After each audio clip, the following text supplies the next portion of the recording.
Hello everyone, welcome to another edition of Magic Friday. I am, as always, your host, Jamie D. Grant.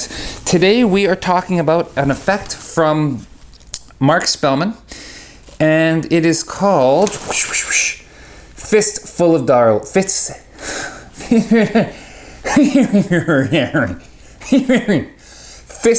of Dollars. Fistful of Dollars. Fistful of Dollars. It wasn't that hard to say. It's actually by Marc Spelmann and Peter Nardi, who we did, who's an effect we did a couple weeks ago. Okay, I promised I would never lie to you. If you guys ever see me in person, by the way, ask me whatever the heck you want. By me helping you, if you get better, magic gets better. I don't believe in retaining information and keeping things to myself. I really want all of us to be awesome. So, as a result, told you never going to lie to you, so I'm not going to lie to you. And I'm going to explain to you why I'm doing Marc Spellmann's trick today. Because Marc Spellmann bought one of my vaults, one of my cards last week. And he posted a picture on Twitter and Facebook. And I ended up selling 10 in like 20 minutes after he posted the picture. So I always like to do favors for pals, for new pals. So I thought, you know what? If you could see my office, I have about 10,000 Magic DVDs. So it's no problem for me to go look for a Marc Spellmann DVD, watch a couple, find a trick that I like. So I've been honest up front. I wanted to do Marc Spellmann a favor, and in doing him a favor, I'm doing you a favor because his stuff is awesome. He's got great stuff. And the one that I picked, I had a blast on Friday. It was fantastic. It was called Fistful of Dollars. Okay. I guess that it. Has that been full disclosure? I think it has been. Yeah, that's it. That's the reason why I did it. Nothing else to say, really, except what the audience sees. This was really fun. Not gonna lie to you. This was a blast on Friday. A lot of times on Magic Friday, I'm seeing, I might see new people, but people that know me, and a lot of times people will come up to me, well, for the most part, and say, all right, let's see it. Like they're ready for it. So this was perfect. I'd go up to them, or they'd come up to me and say, what do you got today? And I'd say, boom. Well, as you can tell, I've been working out. Doing a little this, a little that, and I've got 2 fists, lethal weapons. But here's the thing. In one of these fists is a very special gift in one of these fists. Very special. In the other fist is a note. Now here's the thing. I promise you, I'm going to let you keep the special gift and read the note. One in each. But I want you to pick the special gift. That's your goal. Pick the special gift. Here we go. And I should mention, you will remember this till the day you die. Go ahead, choose. Right. Are you sure? You're going to remember this forever. Do you want to change your mind? You can change your mind. I don't care. Change your mind. Yeah, I'll change my mind. Okay, I want left. I want this to be clear. My left. My left, my right. I want your left. All right. Here it comes. The special gift. All right. Get ready. High five. High five. Up high. Down low. Look how much fun you're having. The special gift. Take it with you. Take it to your heart. It's funny doing this to a video because in person it's really funny. I mean, where everyone's laughing. There's a kind of a wah-wah moment. But when you're... especially when they're like serious guys, and they're like, I don't know, I'm a high five fan. Okay, so high five, and they'll always high five back. No one never leaves you hanging. Bam. Oh, here's the thing though. It wouldn't be Magic Friday if there wasn't a little kind of surprise. And I promised you I'd let you read the note. Take a look at that. Now, throughout when I do Magic Friday, I'm doing it so many times during a day, but by the end, it's usually vastly different than the beginning. And by the end of Magic Friday, I started walking away as they were reading the note. Like I wouldn't stay. For some reason, it played better. So I'd give them the note. he would unread it, or unread it, he would unread it, he would unfold it and read it, and it says, you will choose the left hand. Can that focus on there? Who? My scroll, you will choose the left hand. And I'm backing away. Think about that. And I leave. I go do my work. It's a head trip. I don't want you to... Because it takes a second.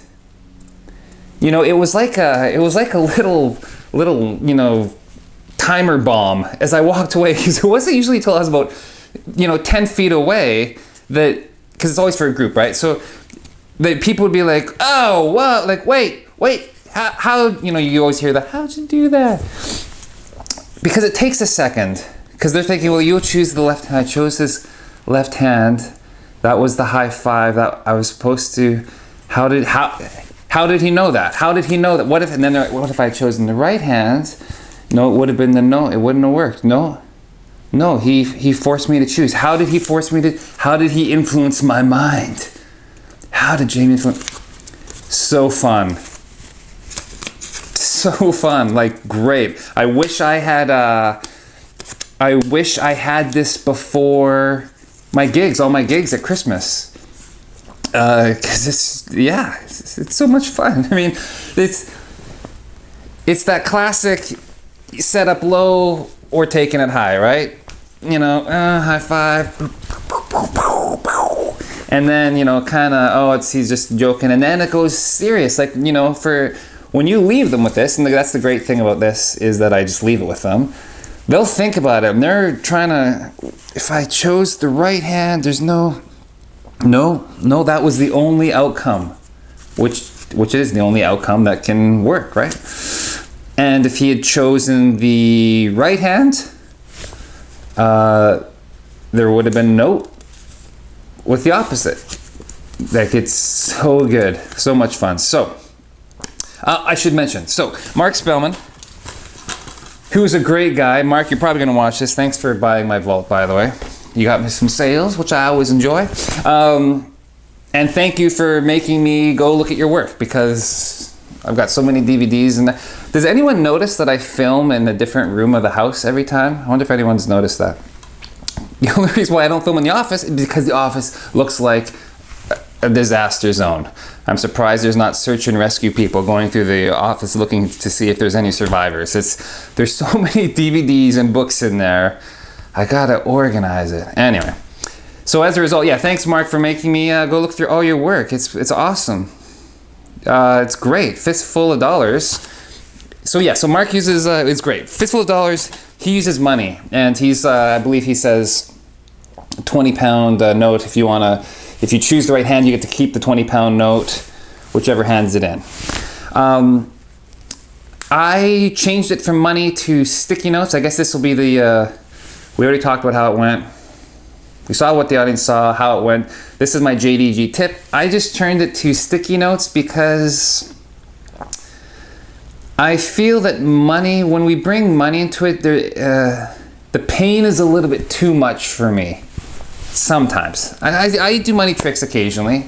But for me, kind of like, I'll give you 20. Oh, it's a little bit too much for my taste. So I changed to sticky notes. And the great thing about sticky notes was that I could do you're going to want to read that. I could do my back away, and because if I had left them with money, I wouldn't want to do that probably. And I could just leave it with them. And, they show their pals, whatever. And of course, I'm doing it so many times, I've also got the other one.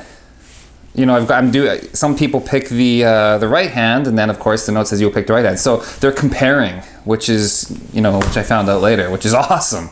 Because now they know, well, because, people always have that thing, oh, everyone must pick the left hand. But it battled that, because I could leave it with them. So, what the audience saw, how it went, amazing. The JDG tip, my JDG tip is I use sticky notes. I can leave it with them, cost me nothing. I can keep a couple sticky notes in my wallet, kind of like what I talked about Peter Nardi's cartomancy. Keep a couple sticky notes in my pocket now, ready to rock it out. Difficulty. There's a full disclosure for the difficulty. How can I full disclose without giving away the method? Let me just say that there is, how can I tell you the difficulty without telling you how this is done? The difficulty, well, let me just say that I look a certain way today for a reason. That's it. Difficulty. So there is a little bit of difficulty, a little bit of practice, but the difficulty is one of those things where it just makes me feel all warm and fuzzy inside. It makes me feel all warm and fuzzy when things like this work. And it does. It works all the time. So, JDG tip. Angry Bob. Angry Bob. Knockout punch. Let me see your other hand. Let me see your other hand. Give me your other hand. Take the note. Take the note, Bobby. Yeah. You must, people always must choose the left. You know, so, will this fool magicians? If you show another group and they show the other hand, yes. If you can, because you need to eliminate that. And I do that in my presentation by, you can switch. You're going to remember this for the rest of your life. And that's a funny line. People laugh there. You'll remember this till the day you die. Long time. Yeah. I think that's it. It's great. It's on his DVD, Unexpected, Prepare for the Unexpected. There's some other great stuff, but to be honest, I didn't even get to it because I loved Fistful of Dollars as soon as I saw it. So, full disclosure. Closing thoughts. In another review, the way I do reviews, by the way, is I need to find something to review. So every week, so I either go through my list or I go through the cafe and see what people are talking about, and then or stuff sent to me, and I just look at the DVDs, and I usually go on the cafe, Magic Cafe, and then I'll search it. Read what people are like, hey, this is the best one. I take people's opinions and I go and look out those effects and take it from there. So it's actually kind of a lengthy process. After I do the review, I post it on, the Facebook page and yada, yada, yada. So on the cafe, I just read a comment recently about how it was a young guy talking about the card force that I was talking about, my thumb flex force from the last episode or 2 episodes ago. And I was saying that I use, misdirection is key. And he had a comment of something to the effect of, well, if you're misdirecting, you could do any card move you want. And that's kind of the point. So my closing thoughts are, we're talking about misdirection for a second.